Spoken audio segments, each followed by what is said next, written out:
Well, hello again, VC. Uncle Roddus again. Another bunch of records. Got quite a pile that's come down via the mail and via other sources and Discogs that arrived.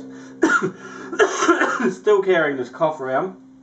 Anyway, so we'll start off with this. You've seen this before if you've been watching Ben Costello's videos. So yeah, this one arrived.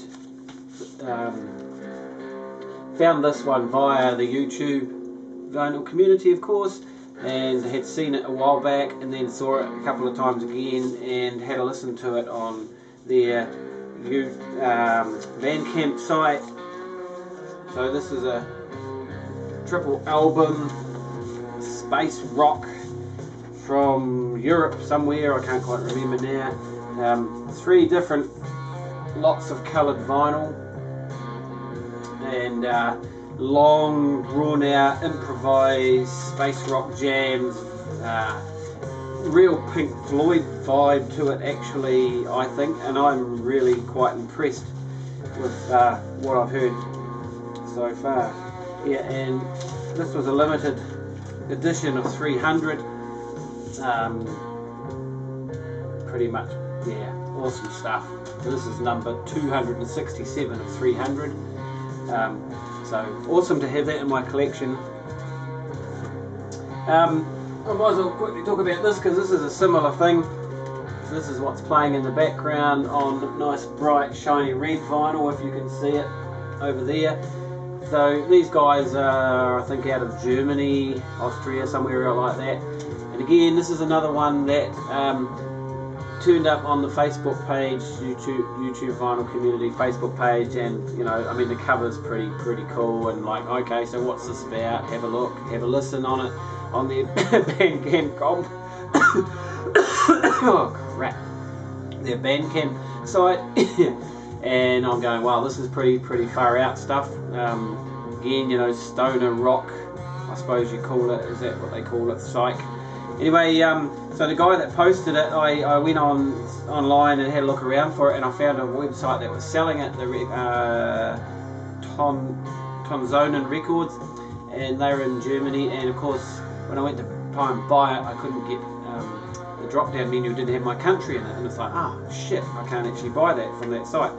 And I just kind of expressed that to the guy who had posted it on Facebook, and he happened to say, well, I happen to know the guy that owns the record company. So he put me in touch with him, and he actually sold me a copy that way, just directly. So that was pretty cool.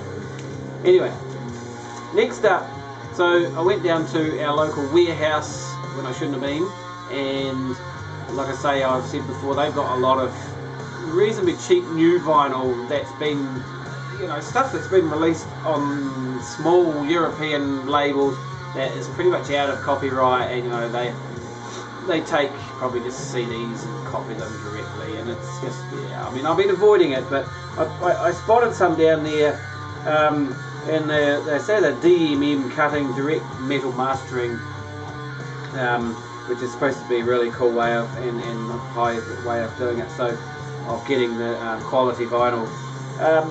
And I actually had a couple other DMM off a couple of cheap labels that I'd actually bought through Fishpond, which I didn't realise were on that label. And I'm not really into supporting these guys because the artists or their estates don't really get much out of it. But these were interesting.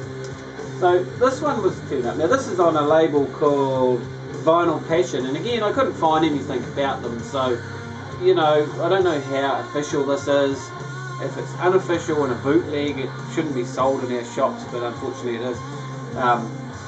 So live Crazy Horse date from 1978, and yeah, it's a lot better sounding than just a bootleg quality, so it is a decent recording there. I understand a bit of research that it quite possibly has been taken off a video, mastered off a video. So anyway, but still, it's you know, Neil Young live, pretty cool. So I grabbed that. I mean, it was only $20, and then the same label had this one as well.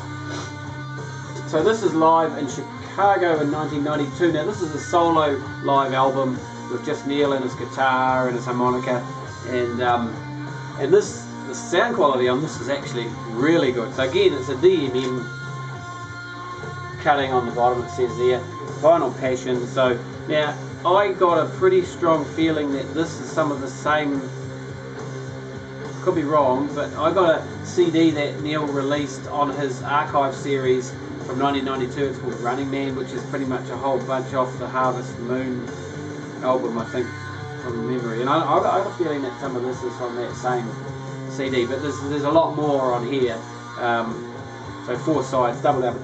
Yeah, very good, pretty cool. Really impressed with that one. So that was actually a cool score for 20 bucks, official or not official.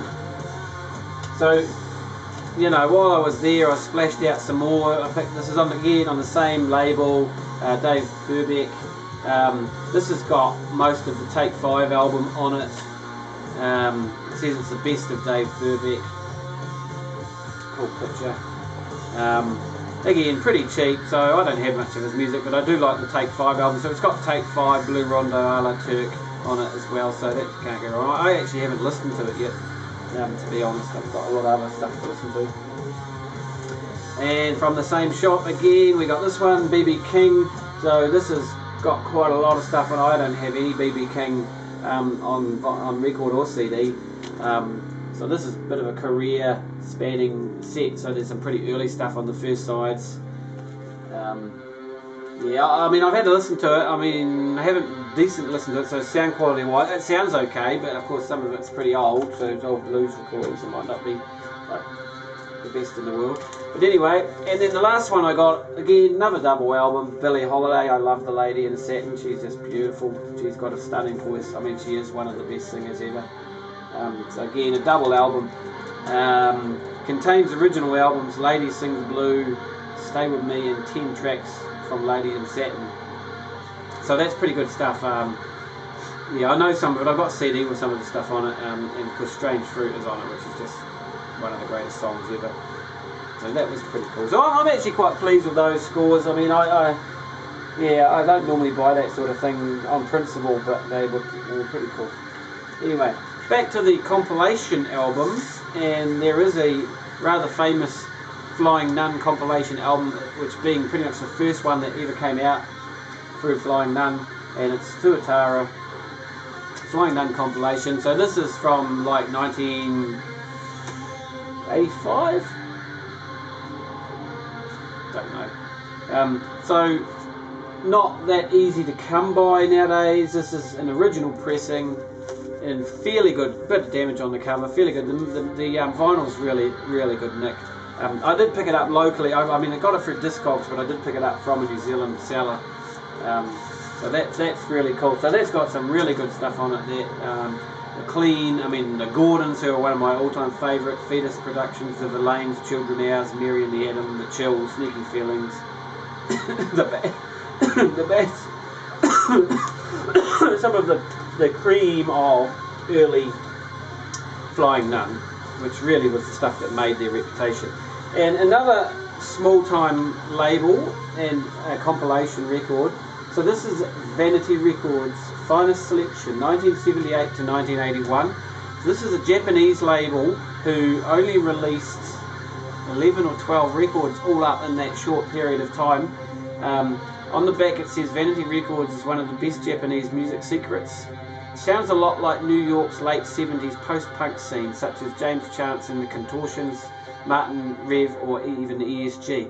That's true, but I also think, yeah, there's some English post-punk influence there as well, and then there's a whole bunch of stuff that's pretty much hard to pin down. So it's a pretty weird album, pretty cool album. This is a reissue, no, not a reissue, this is a compilation by a French label, Save Music Before We Lose It, in 2010. So most of the stuff off this label, Vanity Records, is very difficult to find and very expensive. You're paying at least $300 for any of the albums.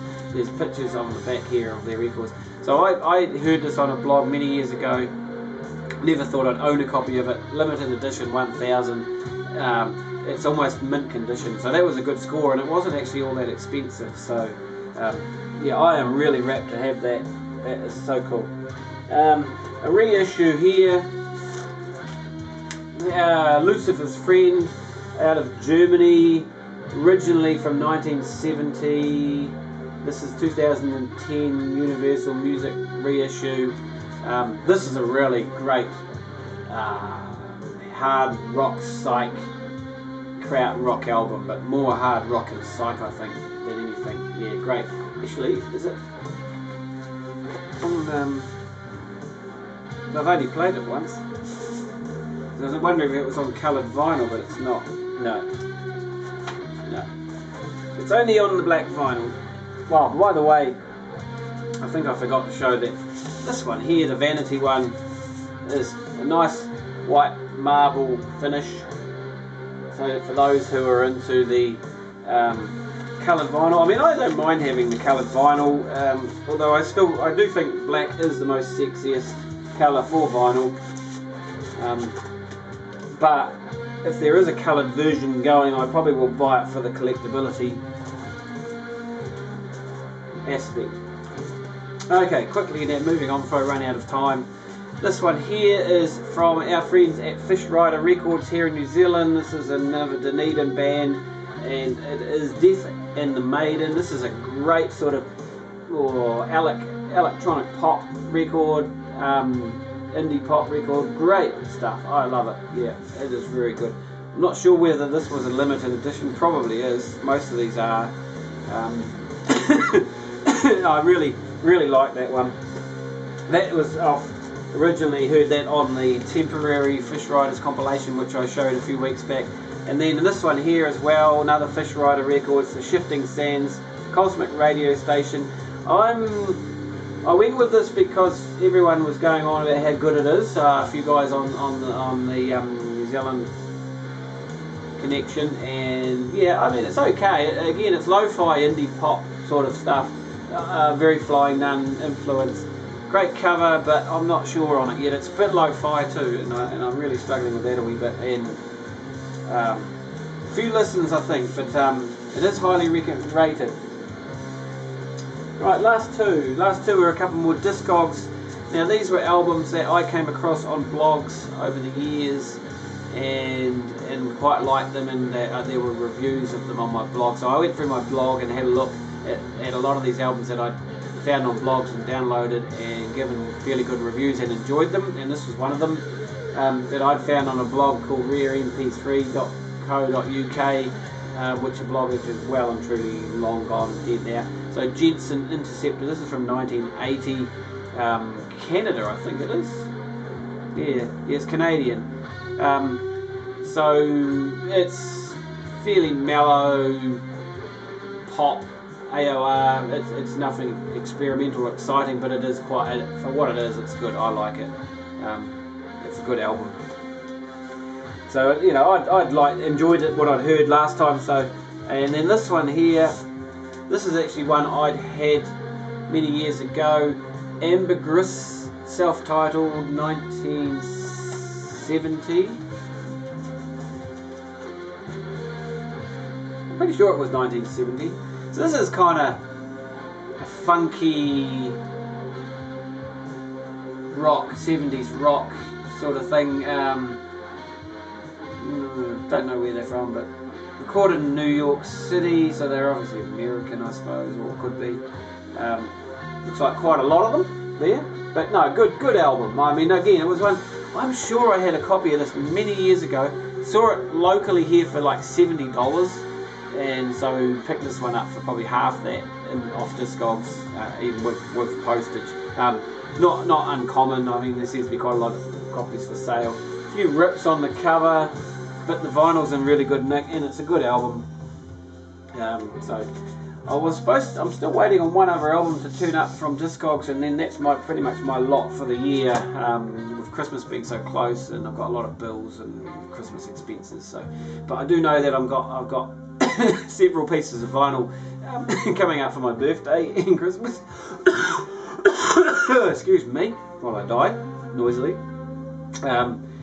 So, and I've got this other piece of vinyl which has been a bit of a hold up, so that's not arriving in until later this week maybe.